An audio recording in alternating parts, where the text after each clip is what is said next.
Hey guys, welcome back to another Fit the Beast Quickie. This time we are going to take a look at the frame motor, the support frame, and these Microblocks. And the reason why I'm combining them into the same episode is because I want to show the support frame and the microblocks together, because you can use the the microblocks with the support frame to make it easier to use. So let's first take a look at these microblocks. So that's a cover, a sandstone cover. This is a sandstone, what's it called? A panel, yeah. That's a pillar. A half slab. Oh, sorry. What was it? What was the real name of this? I can't remember. Well, it's a sandstone slab cut in half, and that's a post, and that's a strip, I believe. Yeah. So let's first take a look at how you can make these. You are going to need a saw for these. You can make various different kind of saws, like using the gems, or like I'm going to use diamond. The recipe is same for all of them. 3 sticks on the top, iron ingots in these 2 slots, and the blade comes on the bottom, and that's your handsaw. I have one in here. Let's throw that away, and let's see a couple of examples on how you can make these. There are plenty of these different kind of microblocks, and you can do them with pretty much any ingredient or any block. As you can see, there's several diamond, glass, well, pretty much any block. I just happened to choose the sandstone. But yeah, you're going to need the sandstone and the saw. So let's first cut that in half. So that's a sandstone slab. So you can do these like that if you want. Oh, no, it's not. Well, these are the vertical ones. So you can place them like this, and these blocks come with this kind of graphical user interface when you are placing them. You can choose on where you want to place them depending on where your mouse cursor is. So if I want to place it on the vertically on that side of the block, I'm going to place it there. And if I want it on the flat in here, I can do that, and so on and so on. Like that. And every one of these has the same graphical user interface. So let's cut that in half, and we get a sandstone panel. Okay, let's continue. That's a cover. So a panel is a cover, and if we cut this in half vertically, we get these cover strips, and if we cut that in half, we get a cover corner. And same goes with the panel, I think. Yeah, sandstone panel strip and panel corner. And there's plenty of these. I'm not going to go through all of these, but that's something that you can use the nail to show you the recipe how you are going to be able to make these. So for example, the sandstone pillar is a slab strip, and the slab strip is a sandstone slab cut in half, and that sort of things. You can check them out for yourself. But what I'm going to use on this episode is on this video is the sandstone panel and the sandstone strip, the cover that we made, these guys. So let's get bunch of this stuff ready. Oh, and I have the screwdriver also. I'm going to show you how to make that. This is an easy recipe. All you need is a stick. Let's change that in cheat mode. Like that, and a iron ingot. Oh, not the iron block. Okay, and the way you make this is you place a stick there and a ingot there, and that's a screwdriver, which is a red power 2 item. And I'm going to show you what I will do with it shortly. So let's now take a look at this frame. This is the support frame, and that is the frame motor. Let's first take a look at how you are going to make these. Okay, so let's first take a look at how you make the support frames. That's the easier one. You just place sticks around here and then a brass ingot on the middle. And I have another video where we make the pneumatic tubing using the brass ingot using the alloy furnace, so I'm not going to show you that. I'm going to add a link to the description on that video, or for that video, and that's one support frame. Okay, and then now the a bit harder one and more expensive one, the frame motor. You need a block of diamonds and a block of iron for that, and some more extra irons. So first you cut down a diamond block in half, like that, and oh, sorry, not that. We need to cut that down the iron block also, and cut it down again, or the iron slab. That's an iron panel, and then we need to vertically cut these both. So we need 4 of these, and with these we are going to make a diamond draw plate. Or not. Going to have to check the recipe. Sorry about that, I forgot about it. It was the and I needed to cut that in middle also, so like that, and then the iron panel strips on the side. So that's a diamond draw plate. Okay, and next we are going to use this and a copper ingot to make fine copper wire. We are going to need 4 of these.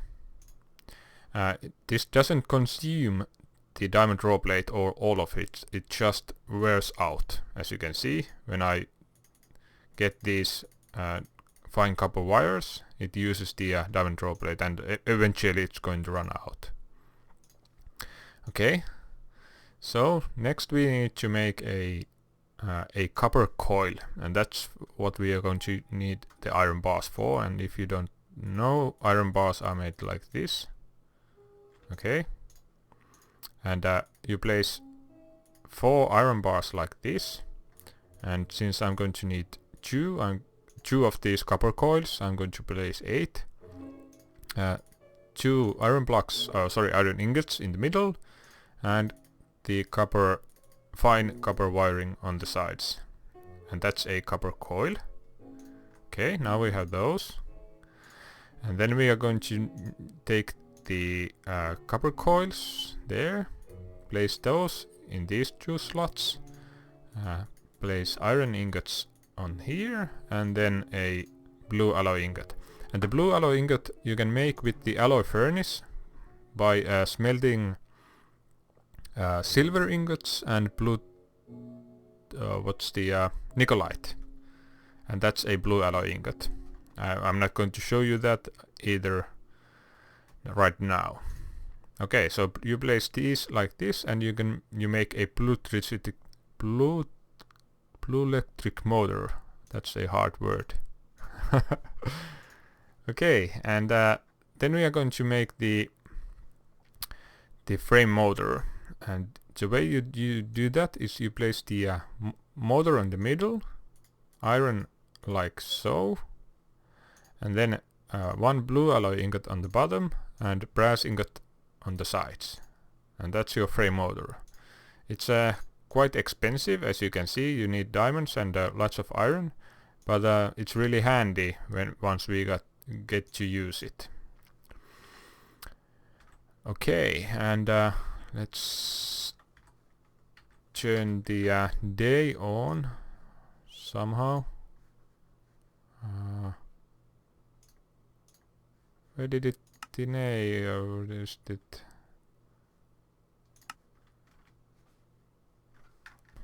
Okay, so finally we can get to work.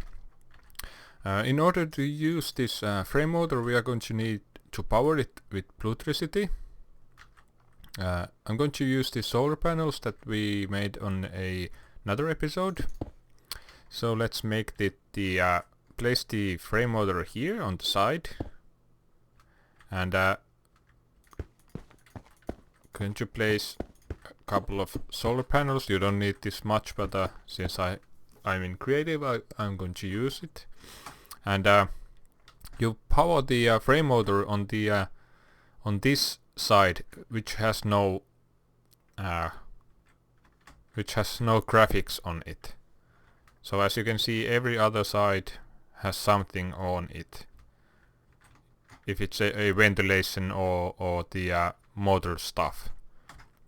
Or in this side is the where you place the support frames. And once the frame motor gets the electricity, it's going to show you that. I'm going to place another here. If you look at those two blue lights in there, those are lit now. That means it's getting the power. And this side is where you're going to place your support frames. And if I give this some redstone power, let's place it here, you can see that these are going to roll. This is the way you are going to move your support frames.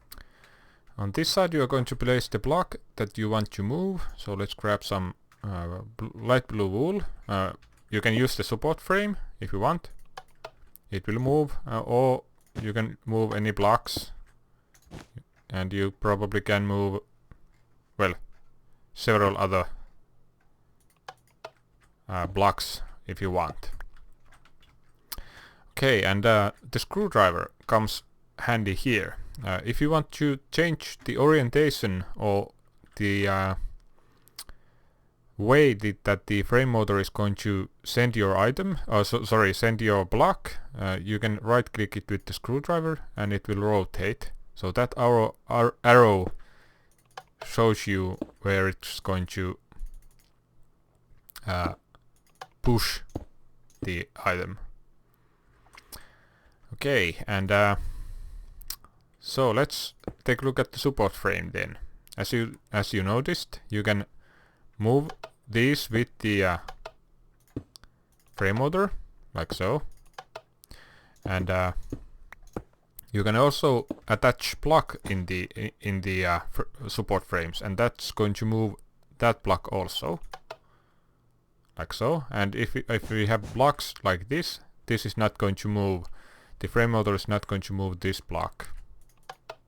Or actually it's not going to move any block because this block can't push the support frame or any other block. Okay, so this is handy in certain situations, but if you want to avoid that and use the support frame, you can do that. Oh, and the support frames is going to move any support frame that is connected to it, like so. And if there's blocks connected to the support frames, those are going to move also, as you can see. You can avoid the blocks from not being moved if you want. You can use these sandstone covers on these sides of the... Oh, sorry, it's the cover, yeah. on the sides of these support frames. And if we now place a block in here and give it some power, this block is not going to move because the panel prevents it.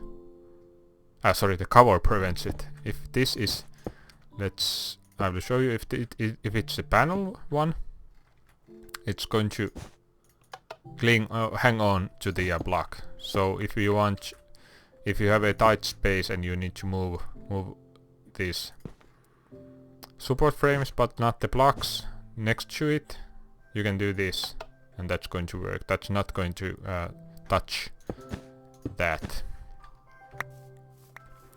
And you can move pretty much anything you want. What I have made previously a video, if you need. This is probably the coolest thing. You can move spawners and create some kind of super mob trap if you want. Okay, so that's the frame motor, the support frames and the microblocks.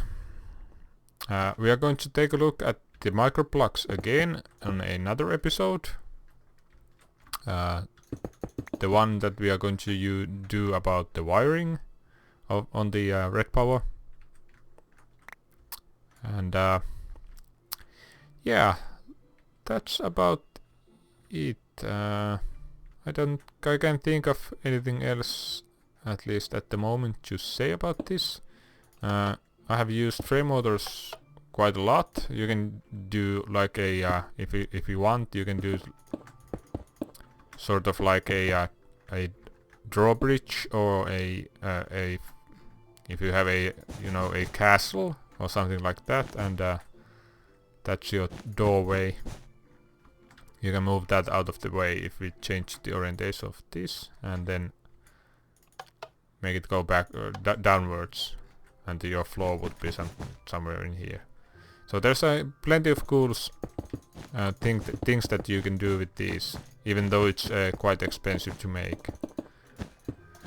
But yeah, okay, so thanks for watching, guys, and I'll see you on the next one.